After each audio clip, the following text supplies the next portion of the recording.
হসপিটালে গেলে ধরা পড়ে যদি কোনো ঘা বা কেটে গেছে বলে ক্যান্সার হয়েছে। আর আমাদের মানুষের সব চলতে ফিরতে মানে এই যে ক্যান্সার মারাত্মক ক্যান্সার, এর কোনো স্টেজ নাই।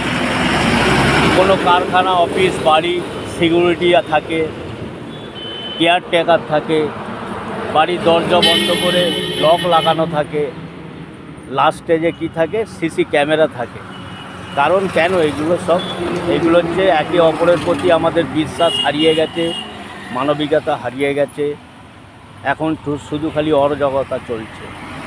তার জন্যেই সিসি ক্যামেরা, তালা, দরজা, কেয়ারটেকার, সিকিউরিটি গার্ড সব কিছু ব্যবহার করতে হচ্ছে।